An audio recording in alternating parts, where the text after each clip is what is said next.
turka shi. Ina 'yan ƙasar jamhuriyar Nijar, Mali da Burkina Faso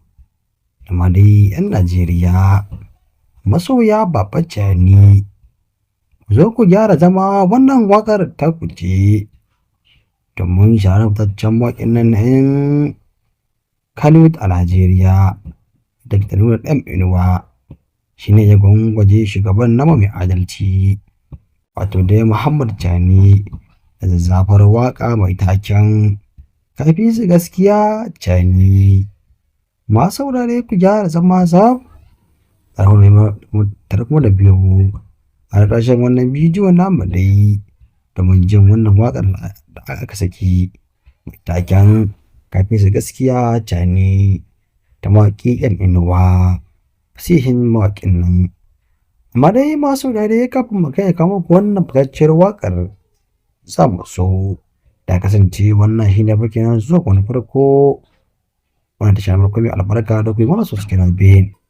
tare da nuna mana alama da ƙararrawar sanarwa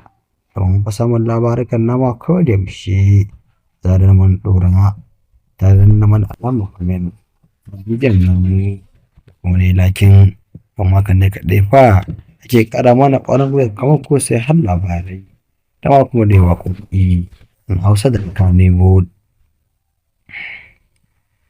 Ta madalla yanzu kuma labaran za su ɗora kamar batun sabuwar waƙar mawaƙi Nura M Inuwa wadda na ce ya yi. Masu saurare da gaske dai an yi wannan waƙar ko ba shin mawaƙi da Nura M Inuwa fasihin mawaƙin nan na 'yan Najeriya kuma mai waƙa da Hausa ai wannan waƙar ko bai ba. To dai masu saurare ku gyara zaman ku tsaf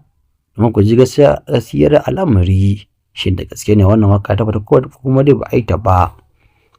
Masu saurare a zahircen gaskiya dai muna ba ku haƙuri bisa cewar wannan waka fa ta ba a yi ta ba kuma da alamu da Nura M Inuwa mawaƙin Hausa na 'yan Najeriya bai da ne yin wannan waƙar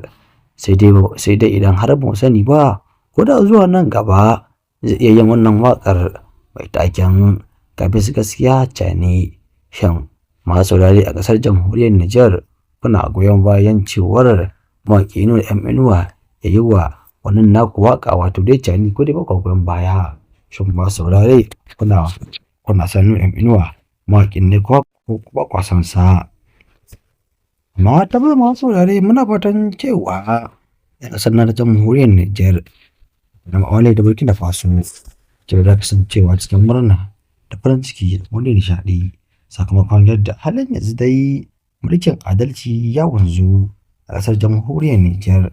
kowa sai yaban Cani ke yi zai wahala ka ji ana kushe sa. Kuma nan ɗan Najeriya kai da gaske muna yi wa Baba Cani fatan alkhairi tare kuma da taya ƙasar